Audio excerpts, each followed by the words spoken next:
The following featured presentation is part of the Skywalking Network.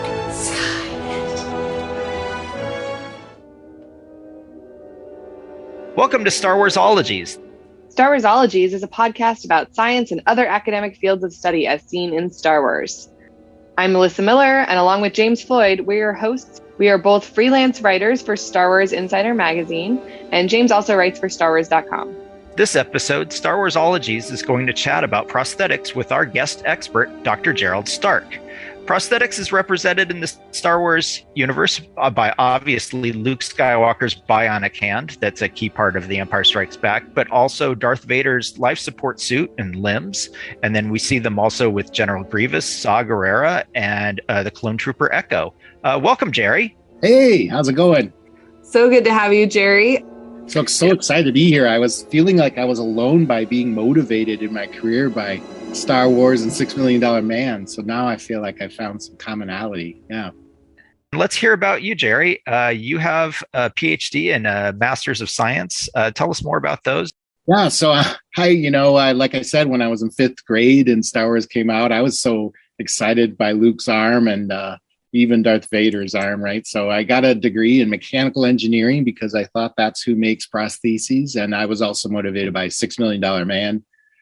Thing was that later I found out, no, mechanical engineers don't do that. It's a thing called a prosthetist. And so I just happened to be in Chicago and I went to school there to learn how to make prostheses and then went back as a teacher. Later, I got my master's in engineering management to help lead an innovation group because I realized it's not all about what we do independently. It's what we do together as a team. And then later got a PhD in education, but really about education in terms of innovation, adoption, and rejection, because what I noticed, there were different levels that patients or even practitioners or prosthetists, clinicians accept different levels of innovation. Even in Star Wars, you can see that different levels of innovation are accepted or rejected based on what the population wants to adopt to. What's an example of that?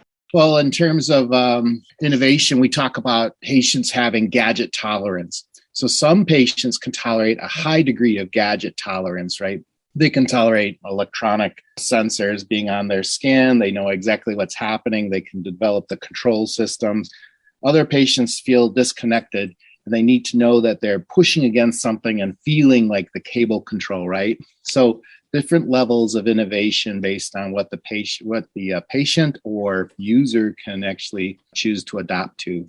So I guess in Star Wars, you could say maybe Luke and Darth Vader, because of their ability to adapt to situations, could adopt a new prosthesis, whereas the Ewoks were more primitive and right, so they didn't necessarily have to do that, but there was eloquence in the way they utilized some of their lower end technology. Oh, cool. And I think one of the other issues that we have both on Earth and in the Star Wars galaxy is getting access to what levels of technology, what levels you can afford. We look at Saw Gerrera in Rogue One, and he has a lot of prosthetics for life support and for mobility, but he's not shopping at the same place that Darth Vader is. Yeah. Say what you will, the Empire could really fund some really forward-thinking projects. Yeah, I feel like the more scientists we talk to, the more maybe we find out that people really, they want to be part of the rebellion in terms of ideology, but man, there's no denying that Empire money in terms of backing your lab. Yeah, and the quality control they had. Excellent. Wow. Process control, 2 Death Stars. Yeah. Can you quickly tell us what orthotics is and what prosthetics are and what the difference is between those?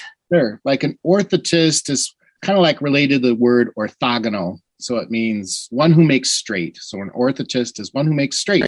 An orthosis is one thing that makes you straight. So like a brace, orthopedic brace, when you think about it, keeps your limb in alignment or your spine in alignment. That's an orthosis. So it's an assistive device. They really grew out of shoemakers, really helping people's feet, Prosthesis, pros means substitute.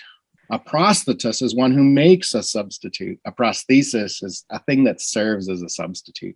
So they really grew out of armorers, ancient armorers. And I think that kind of goes along with that mythology of creating this sense of armor but also functionality that's an extension of yourself. The armor obviously makes me think of Mandalorian then, because that's one of the characters. Yeah, one of the first characters, and I think that this is maybe one of the ones Darth Vader is based on, is Gerald Stark, and he was a German folk hero, right? And he had his arm blown off because his shield severed his arm. A cannonball hit the shield and it cut his arm off. So he had this iron arm, and they asked him to surrender, and he said, I'll surrender when I can shove this iron fist up your arse. And so wow. It was part of his mythos. So it wasn't just a prosthesis that replaced his arm. It changed who he was and how he was perceived as this part machine, part person, and then made him even seem more intimidating, right? Wow, he's like Darth Vader, more machine than man, right, twisted and evil. That's right. Well, I don't know. He might have been evil. He might have been good. I don't know. So what, did the machine change him? Maybe, because didn't the emperor put all kinds of like little pins in there to, irritate him? And so was it the machine that made him bad, or was it the Ford? I don't know. Yeah. Why don't we just talk about Vader's suit and, what are the prosthetics for life support and what we do here on Earth? There's prostheses, and then there's even what things that are blending. We call them prosthoses, because what he's wearing is kind of a form of exoskeleton / prosthetic system, right? And so in terms of life support, of course, we have, all kinds of things that help with wound healing, help you dialysis. We have things that help you breathe, ventilators. So you have all kinds of things that take care of your core. And then we have prostheses, which extend that. And then we have exoskeletons, which accentuate your abilities. And we're creating these even now Raytheon is creating these for soldiers to lift heavier packs. And now there's even talk about how DARPA is trying to create a new type of exoskeleton, because some of the soldiers are getting into places that a helicopter can't go. So if they can put the exoskeleton on them, even with a fracture, they can actually walk out of the battlefield, right?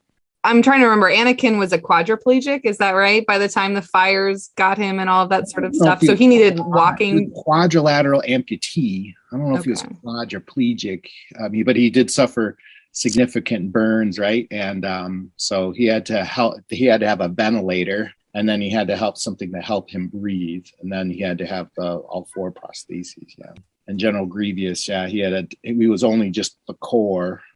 Grievous is kind of, when you think about it, he also kind of has an exoskeleton because it's augmented, but it's built into him. So he is a cyborg that, he's got his original brain and some of his original organs, but they're surrounded by this new body that is, even better than his old one. Yeah, I thought in many ways General Grievous and Count Dooku represented 2 different parts of Darth Vader. So it's Darth Vader deconstructed, right? You have this one side, this leader who was pulled away from the Yoda's student, and so he was pulled away and his attitude was twisted. And Grievous was kind of this cartoonish character of what Darth Vader kind of represented in terms of the machine and kind of not being entirely present within himself, right? Yeah, no, that's an interesting. I don't watch the prequels often, but next time I do, I'll kind of keep that in mind. Maybe it will, make me like it a little bit. I think they split him apart a little bit.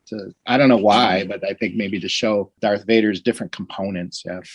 I was trying to remember if Grievous, did he used to be human or some other sort of alien with a regular a different species? He's like a lizard dude. Yeah. He was a Kalish, I think. And he was badly injured in a battle and then, got souped up to be the 6 million Republic credit man.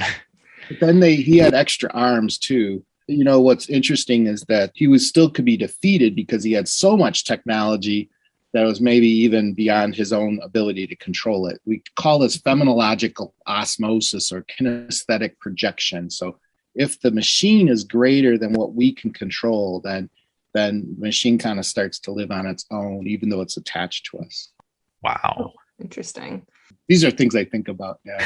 Because Obi-Wan still was able to defeat him with 4 spinning lightsabers, but he did it because he was able to strategically place his not just kind of blanket everything. Right. That's actually one of my favorite scenes from the prequels is just the look on Obi-Wan's face, that smile that Ewan McGregor does when he sees 4 spinning lightsabers coming at him. Like, that's a bit of Obi-Wan I didn't know was in there. And I really hope they go into that in the TV show. Yeah, he's a little bit, on top of that. Yeah. Yeah. Yeah. I liked that. He likes a good challenge. I think what he saw, though, is that Grievous was just trying to overwhelm, and Obi-Wan knew he had him, because if he's able to just strategically place what he needed to, he could defeat him. Anyway, that's my projection. Yeah. Well, finesse is better than shock and awe sometimes. Coming at it like a spider monkey.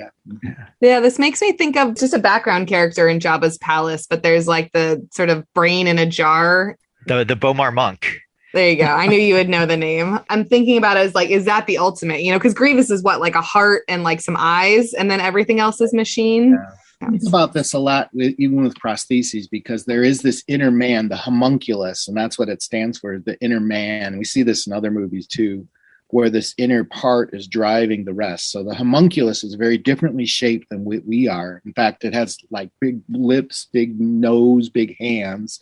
The thumb is 25% of that cortex, right? But our outward bodies don't reflect that homunculus, right? And so I think about this in terms of when I'm trying to create a prosthesis, I'm trying to create an illusion to that inner man inside the head that this is their arm. And if I can do that well enough, if I get good coupling and the device works really well, I can create that sense of kinesthetic projection, I'm fitting the brain, not just the arm. There's also a dog homunculus, there's a cat homunculus, and even a rat homunculus. And those are kind of interesting. Each, in terms of evolution, the brain's dedicated so much, sensory context to those particular areas. So do you make rat prostheses? There are rat prostheses. It's a little cart for hamsters. Sometimes they get their back a little squished, and then you can you place a little cart and then you kind of strap them to it and they run around. Yeah. There are cat prostheses. They've done a lot of experiments with osseointegration where they put implant cat legs and they have a little cat treadmill and they run along with their little prostheses. And people make prostheses for elephants and ostriches. Ostriches get a lot of orthoses because their toe will roll over just like a bunion for humans. And so if they don't correct it, they could end up lame. So you have to create something that holds their toe in the right spot. Wow. The whole world of zoological prostheses. So there's some of us that split off and now that's all they do is take care of animals. Yeah. Wow. Yeah. That's yeah. really Now cool. Are we back around to like the Lugabeast? Is that what it is in Force Awakens? That's like part machine and part animal. James and I have interviewed Jake Lunt Davis, who's one of the concept artists. And that's one of the ones that he designed. And it was sort of supposed to be this exoskeleton, but talking about the animal underneath. I think, even a horse with the wagon is an extension of the horse. So in a sense, if the wagon, it feels where that positioning is. But our brains have incredible abilities to create these projections. In fact, there was this really cool experiment where they had a tail attached and they were looking at someone's CT scans of their brain, and the brain adapted to have a 6-degree freedom tail. It's not that we were predisposed in terms of evolution, but it's that the brain is that malleable. It can actually begin to accept that. But what's interesting is when someone's amputated, the homunculus, the face, takes up the space that was by that hand. So if I had my hand amputated, my face begins to take up that sensory spot of my brain because the brain is just scrambling for, they say we only use 10%, but it's not true. The brain is just really full. And so there's these cool experiments where they brush someone's face and they say they can feel their thumb. Wow. A little freaky. Yeah. We always try to think that, our sense of reality is objective, but, it's the brain and how it interprets things. And so, that if your brain is wired one way, but it starts rewiring itself, your perceptions are being changed. What about people born without limbs? They don't really have that problem. That part of the brain never developed. So they just see themselves as having this. And so when you put a prosthesis on them, you might as well be putting a flipper on them or something. They don't see it as part of them, but they'll wear it. It's really different. Some people have a traumatic amputation versus a limb difference is very different. Yeah, I was wondering that about for Star Wars. I mean, most of the amputations I can think of happen because of lightsabers. And you mentioned the traumatic amputation. Is there something, because you always wonder, like, does that cauterize the wound? Is that something you can easily add a prosthetic to versus like if it was crushed in some gears or shot or something like that? Well, crushing is really terrible because what that does is mash the nerves. And any amputee will tell you when they have a phantom pain, which is difficult to address because it's a limb that it's not there. They'll typically tell you, they'll describe it in the way they were amputated. So if they had a crushing injury, they'll feel like their arm is being crushed or their leg. If they feel it was cut, they'll just feel this, searing, right? But it's usually better if the muscles and nerves can be kind of sewn together and create kind of a muscle pad. So yeah, we call that a guillotine amputation. So when Luke sustained that, hopefully those robots that were helping him created a nice myoplasty so that the muscles were attached, Right. perfectly well. And then we try to incorporate the nerves. So when you touch the fingers, we're just now getting to a point where we're creating that sense of haptic touch. How do you connect the electronic components that are basically the equivalent of nerves to the actual nerves in the amputee? So this is really interesting because they're just doing some new things, but you create what we call neural cuffs. So you can put a cuff around the nerve so it can sense basic transmission of signals, or they have this slanted array which actually penetrates the nerve at a different level because the nerve is has a cortex and then inner part. So you can't just slam into it one nerve. You have to kind of gather them together. Then there are other ways you can actually do a cortical array. So on the left hemisphere, they put the Utah cortical array, and then someone that is quadriplegic can actually control a limb. The type of feeling they have, though, isn't quite the feeling we have. It's more of a buzzing. It can either get where it's acclimated, just like a cortical implant for hearing.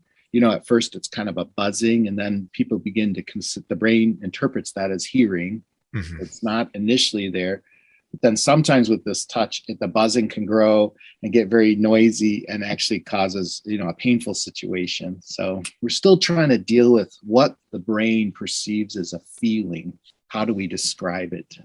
All of this stuff sounds very science fiction-y in itself. I mean, did any of this exist at the time that Star Wars originally came out? I only think they were only just discussing, and that's the beauty of science fiction and Star Wars in particular, because it captures that imagination and it gives you something to key on. And even though it's a story that's compelling, and I think it really drives scientists and clinicians because they see it captures their attention, and they wonder about it. And that wonder, that sense of creativity, as Einstein said, to really understand things helps push you forward because you can idealize it. And so I think that's why it's so powerful, really.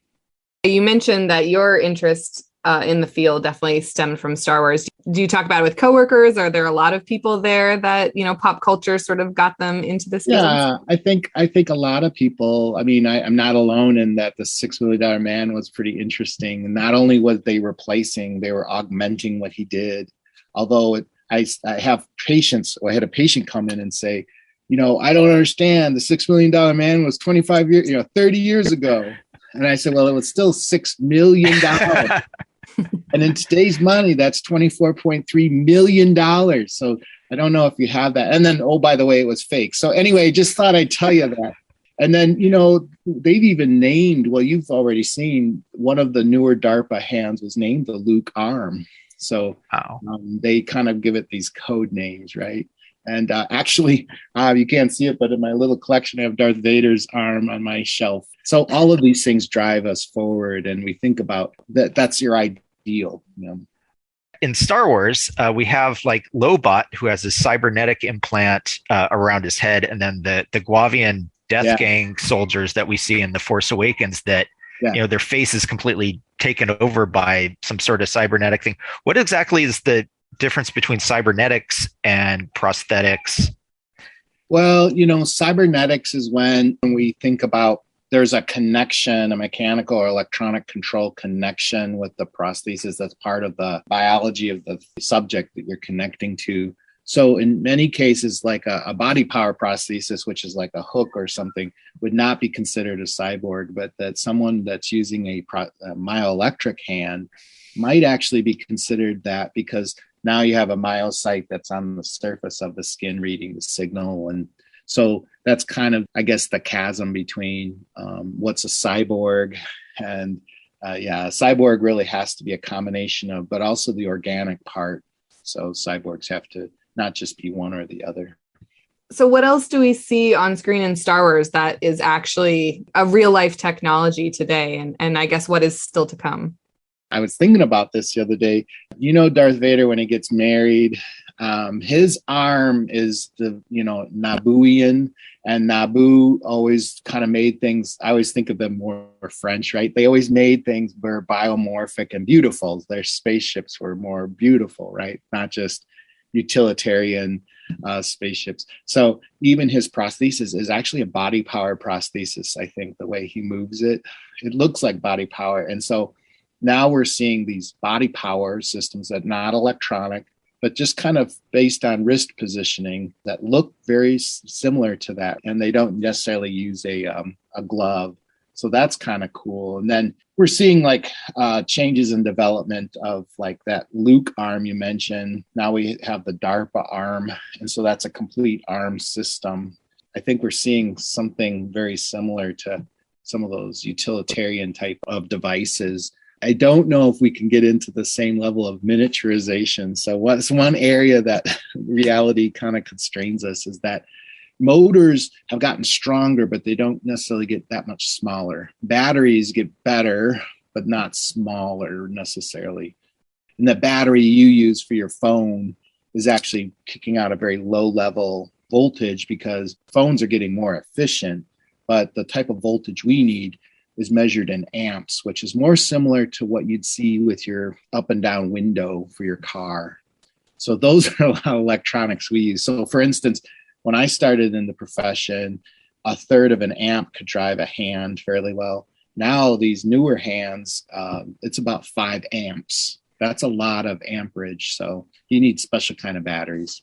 It's really cool. And then you think about Echo, the clone trooper that was in Clone Wars in the Bad Batch. He has a very different type of prosthetic. He's got basically a droid scomp link arm that he can plug into any computer. What do you think the future is in that field? Well, we're seeing more adaptations, not necessarily just of prostheses, but if you look at some of these tactical soldiers, some of the things they have where they drop down, the eyepiece in front, and then they're able to sense the world around them and have a night vision. These are really augmentation things like that, And I think when we can begin to adapt some of those things to help patients, see, there's like cognitive level of grasping, and then there's kind of this low level unconscious thing. So for instance, if you went to go pick up a cup, you actually didn't think, open your hand and close it. Well, they're talking about maybe even hands having cameras that can sense position, and they'll just go ahead and take over. So you don't have to think about everything, so that the machine will kind of help you take care of some of those low level things.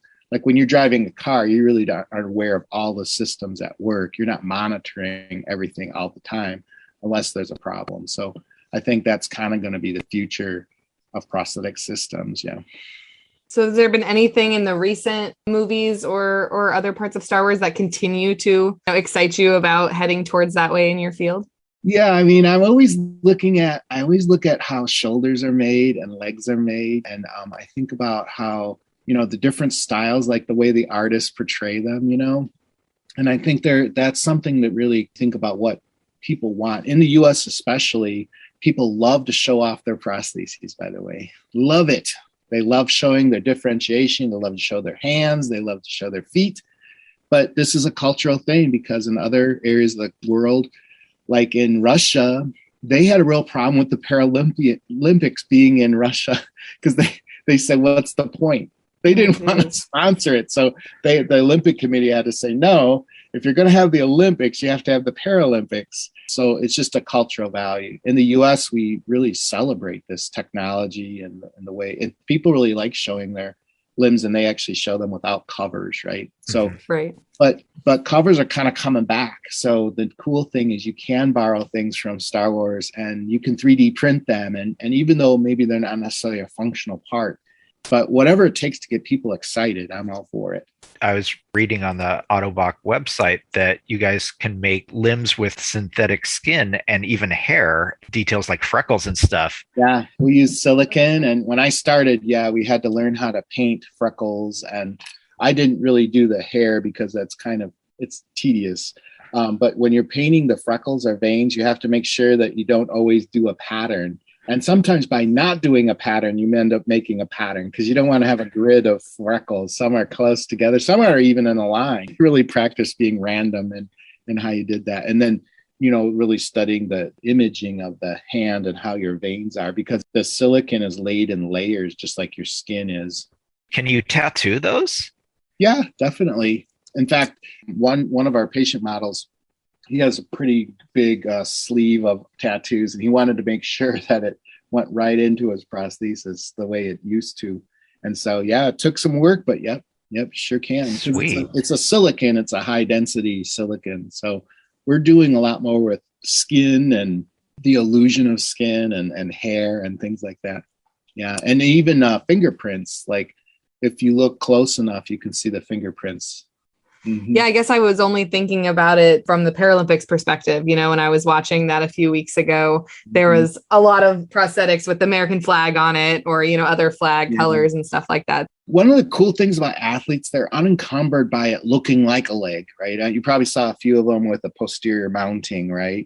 They don't care that it looks like a limb. They want excellent function beyond all else, right? They have wheelchairs that look like dragsters, right? Because then they could get more leverage in their downstroke. I think they're less encumbered by things looking like a prosthesis. They have a cyberthon where they compete at, moving rings with their hands and things. Mm-hmm. And one of the people that does the best is somebody that's actually a body powered user, but his socket is so well coupled, but he uses a terminal device that does not look like a hand. It looks more like a pincer. So that's kind of interesting, though, because they're so focused on the functionality. They don't really care about, does it look like the thing it's supposed to.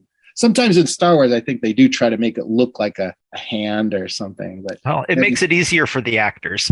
Yeah. Other artists in it that are free of that, right? They just go for the functionality. Yeah. That's what's kind of cool. So that is inspirational, where they see like a different look that could be something that could be more functional. I kind of look at that.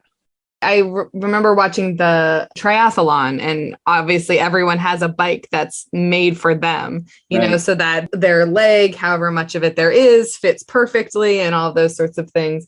And I was just blown away by how customizable everything is, but it makes sense for these world-class athletes. Yeah, there's a word, we call it mass customization. So with 3D printing, we can do more of this. With arms, we can 3D print arms. The thing is, for the actual device itself, sometimes they don't have as much durability as we'd like to have, but you can have a little bit more freedom in how it's designed, how it's scaled, right? Especially for children. Children's scale is very small, smaller than you think. A child's arm, like even a baby, can barely touch their hands over their head. Can you imagine having a head that big? So when we talk about creating prostheses, it's really small little pieces of almost toy level. I was just thinking in a different universe, the Marvel universe, the potential there was something like Iron Man, that it's not a prosthetic necessarily. And then same thing with Ulysses Claw. He has a vibranium-based prosthetic with a weapon built in. So it's like, these augmentations that, go way beyond. And you're talking about with these Paralympians, again, that they're just like, let's exceed human functionality. Let's make it even more functional. Yeah, there's these suits from Raytheon and Northrop Grumman and others that use titanium exoskeletons, and even some that they use for automotive workers. If they're having to, drill something above their head, they can actually rest and it's movable. So they're really not expending that much energy, right? And they can avoid some workplace injury. These exoskeletons / prostheses really help people a lot, even able-bodied people. We think about this, though, for people who are paralyzed, like how could we augment this, so we learn a lot from one and apply it to the other. Yeah, it really seems like the sky is the limit on this, that there's not a ceiling to this technology. Limitation is really, can they get it paid for? Can we have the right kinds of motors and batteries and have enough of them to sell to people that it can justify it? Because a lot of these products aren't as widely used. You might sell thousands instead of millions, but that's some of the main issues. Although that also is a cultural value. In the Netherlands, for instance, they're all about rehabilitation. It's a very small country, but so many neat things have come from that country in terms of rehabilitation, because that's their cultural mindset. In Japan, so many things in terms of robots, right? But really not much in terms of prosthetic use, which is kind of interesting. So it's really what the culture chooses to support. Hats off to the empire for supporting prosthetic use. Yeah. Well, for those who get it, I'm sure there's stormtroopers that you're like, you don't get the top of the line stuff. Yeah, you guys are disposable. You only live 2 years anyway. So yeah. We talked a little bit about your journey into this field, but if someone, is listening to this or watching Star Wars and wants to help you out in the coming years, what should they do? Just take that enthusiasm and try to get some sort of technical or health sciences degree, either applied physiology or you get a degree in engineering, biomedical engineering. And then don't lose sight of that vision. Don't let them weed it out of you as you go through all those different classes. Keep that creativity. And then you would go to a Master's of Science school, and there's about 12 of them around the country that you could attend. And then you become certified as a prosthetist and orthotist. And then hopefully when you've maintained that vision of creativity and excitement, you can move forward and create your own types of solutions for people that are both high technology, low or appropriate technology, whatever you want. And then it really is the sky's the limit in terms of what your creativity is. That's great to really think about creativity as part of science, because I know, to people in different fields, you sort of lose sight of that. There's the academic side of things, but the fact that it really does all stem from wonder and curiosity. It should. And unfortunately, I think we do such a great job of emphasizing the technical part. We forget about the inspirational part. But the people who are able to keep that alive and survive and thrive and then reapply it again as with a childlike zeal, they do quite well. And I think the motivation also to improve people's lives. Right, exactly. At the end of the day, so I started out after college. I'd actually kind of lost sight of what I started, and I was working for a surgical instruments company. It wasn't a terrible job. I made all the scissors and retractors or surgical instruments you might use. And it was interesting, but I really wanted to get back where I was helping people directly. And along with that, you learn so much that one of my engineering friends said, prosthetics would be easier if it weren't for the patient, because the patient introduces this level of variability. Like they make qualitative decisions that sometimes are not founded in logic, but that's okay because that's what they're going to wear. And, you have to kind of go with that. So you have to kind of work with them. Well, thank you for going out on a limb with us today. You've got to get at least one pun in. Yeah.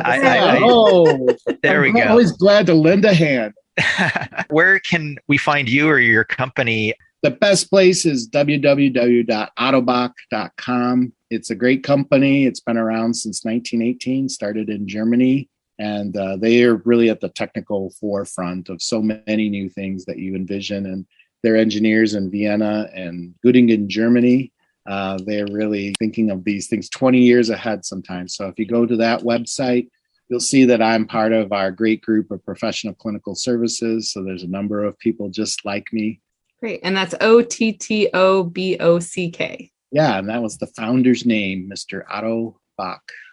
I just want to say one other thing is I'm Dr. Bionic on TikTok if you want to catch some interesting things that just kind of show you some snippets of what I do and how I do it. And it's set to some really good music, yeah. Well, thanks so much for joining us. Thank you. All right. Talk to you later. Okay, Bye. Thank you so much. Bye. That wraps up this episode of Star Warsologies. We want to thank our guest, Dr. Gerald Stark, and we want to thank all of you for listening, especially JediNews.com for boosting the signal for us on their daily Star Wars news site and on their social media. If you have an idea for a topic for Star Warsologies, or you know an expert we should interview, let us know at Star Warsologies on Twitter and Instagram, or at Star Warsologies, that's OLOGIES @gmail.com. And please also rate, review, and subscribe to the podcast on your favorite service. No topic is off limits, even the taxation of trade routes and outlying systems. And coming up in just a few weeks, we'll be hosting the Science of Star Wars panel at Comic-Con Special Edition in person here in San Diego. Our next podcast episode will be a recording of that panel. So keep an eye out for that. We're part of the Skywalking Network. You can also find a variety of great shows about Star Wars, Disney, and Marvel, including Resilience Squadron, Totally Tell Me Everything, and the flagship show, Skywalking Through Neverland. There's also the new YouTube show, Today in Star Wars History. You can find all of those on skywalkingnetwork.com or their YouTube channel.